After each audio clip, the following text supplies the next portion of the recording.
The floor.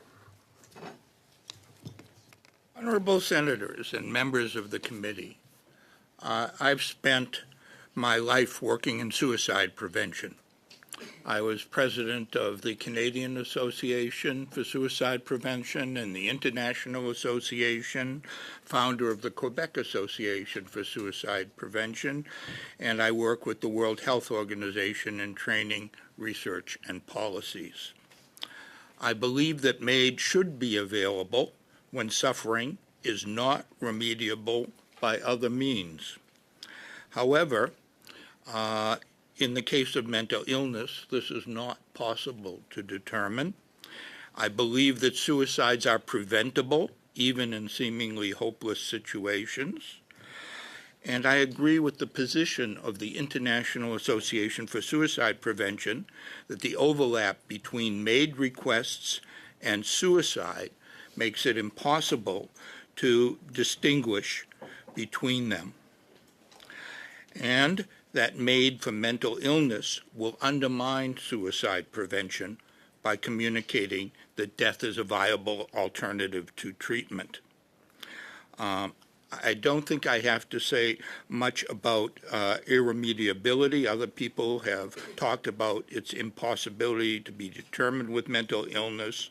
No one can accurately predict whether a patient who failed to respond to multiple past treatments will respond to the next treatment or not. Mental health diagnoses change.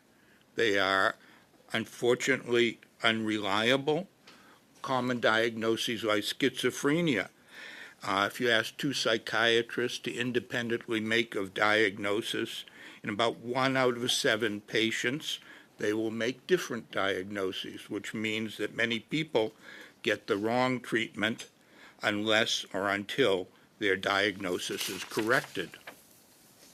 86% of mental health patients have at least 2 diagnoses over 34 years. According to research, no one virtually gets and keeps one pure diagnosis type.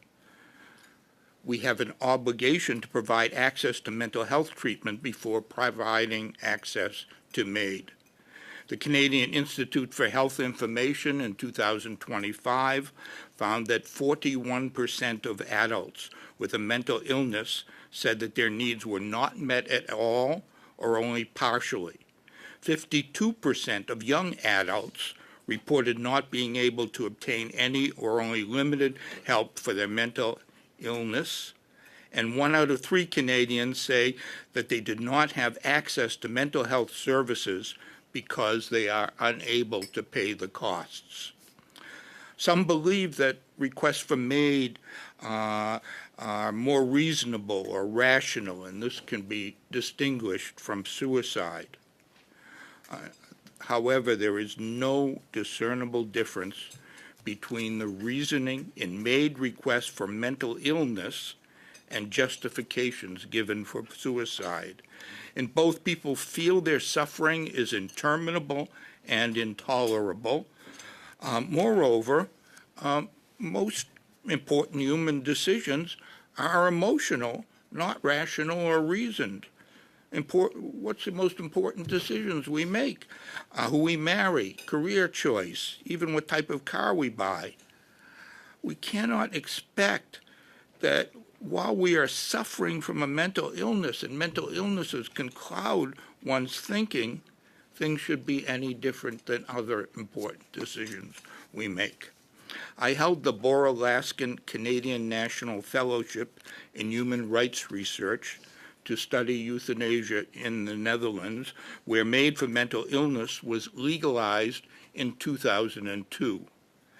Each year, only 1 or 2 requests were approved. However, recently, after news stories about people with depression who received euthanasia, requests skyrocketed in 2023 with 138 deaths, and in 2024 it went up 60% more with over 7,000 requests and 219 deaths.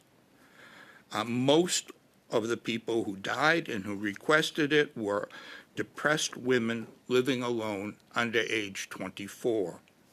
Alarmed psychiatrists petitioned the government to stop this practice. They said, introducing euthanasia as a sanctioned outcome reframes suicidality from a symptom requiring containment into a potential treatment endpoint and as an acceptable treatment plan. I don't want this to happen in Canada.